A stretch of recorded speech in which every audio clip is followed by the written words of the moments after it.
네, 국정원 댓글 사건을 수사해온 검찰은 2013년 6월 14일 원세훈 전 국정원장을 재판에 넘깁니다. 임기 동안 치러진 각종 선거 때마다 직원들을 시켜 야당 후보를 겨냥한 댓글을 다는 등 낙선 운동을 지시했다는 겁니다. 특정 정당 및 정치인에 대한 지지, 반대 의견을 유포하거나 선거운동에 해당하는 활동을 한 사실이 확인되었으며 각종 선거에서도 국정원의 합법적인 직무 범위를 일탈하여 불법적인 지시를 수시로 반복하여 온 것으로 확인되어 공직선거법 위반 및 국가정보원법 위반 혐의로 불구속 기소하였습니다. 네, 검찰은 또 경찰은요. 국정원 직원이 노트북에서 댓글을 작성한 아이디를 찾았지만 혐의 없음으로 결론 내리고 긴급 기자회견을 하는 등 댓글 수사를 은폐한 정황도 확인했습니다. 김용판 전 서울청장의 지시였다고 판단하고 함께 재판에 넘겼습니다. 정상적인 수사 공보를 빙자한 수사 결과 발표가 선거 직전에 이례적으로 이루어졌고 그 내용이 특정 후보자에게 유리 불리하도록 왜곡된 점 등을 고려하여 중간 수사 결과 발표를 주도한 김용판 전 서울경찰청장을 공직선거법 위반, 경찰 공무원법 위반 및 직권남용 혐의로 불구속 기소하였습니다. 다만 사법부의 판단은 달랐습니다. 김 전 청장은요. 특정 후보를 지지하거나 반대하려는 의도나 지시 혐의가 입증되지 않았다며 대법원에서 무죄가 확정이 됐습니다. 하지만 최동욱 전 검찰총장은 주요 증거가 재판에서 배제됐다고 했는데요. 바로 이러한 내용입니다. 지난 12월 11일부터 16일까지 선거, 대한민국 대통령 선거를 결정지은 기간입니다. 권영세 주중대사와 김용판, 박원동 사이에 예민한 시기에 수회의 전화통화, 서상기 정보위원장과 김용판, 박원동 사이에 수회의 전화통화, 김용판과 박원동 사이에 통화, 그리고 서울경찰청을 담당한 국정원 직원, 소위 우리가 말하는 아이오라고 얘기하죠. 안모 씨가 무려 50여 차례의 통화.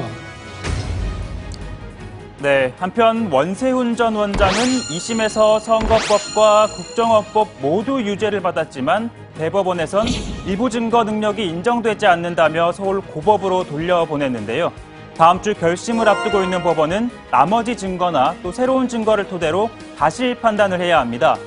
하지만 앞서 검찰은 국정원을 압수수색하지 못해 충분한 증거를 확보하지는 못했습니다. 한 12시간 이상을 배경이 나가서 이제 전산실 중에 포스트에 이제 가서 그러고 있다가 결국은 이제 압수를 못했고 그리고 그쪽 국정원 측에서 일부 제공하는 자료들 그 얼마나 걸러서 줬겠습니까? 일부 제공하는 자료들 극히 일부만 이제 갖고 철수하는.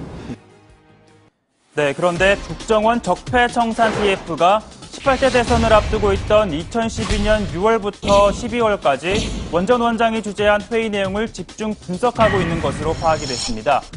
대선이 임박한 시점에 어떤 지시를 내렸는지 확인해 보겠다는 건데요. 그동안 국정원 심리전단 소속 직원들의 고충은 이만저만이 아니었다고 합니다.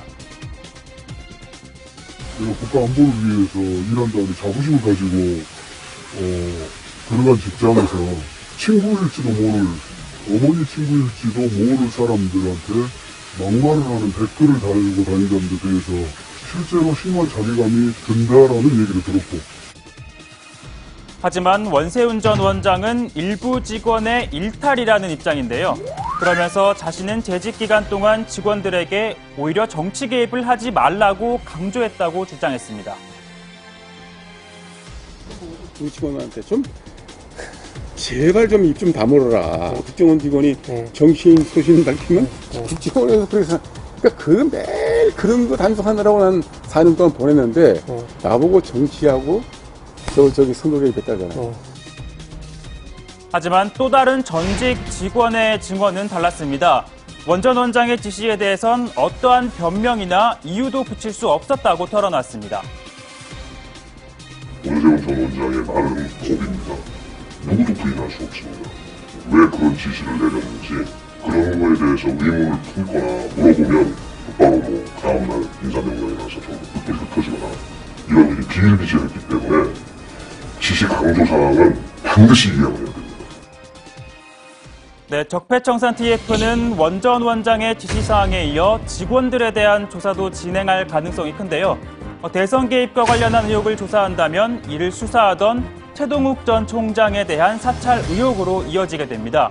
이 과정에서 청와대 등 개입 여부가 드러난다면 수사 외압에 대한 의혹의 퍼즐도 맞춰질 것이란 분석이 나옵니다. 네, 이러한 가운데 최 전 총장처럼 박근혜 정권에서 좌천됐던 검사들이 속속 핵심 요직에 입성하는 모습입니다. 세월호 수사팀장을 지냈던 윤대진 검사는 리틀 윤석열로 불릴 정도로 지검장과는 막역한 사이인데요. 오늘 중앙지검 1차장 직무대리로 첫 출근을 했습니다. 무엇보다 전임 1차장보다 내기수나 낮은 만큼 젊어진 중앙지검이다라는 평가도 나오는데 다음 달 예정된 검찰 인사가 대폭 커지는 것 아니냐는 관측이 나옵니다.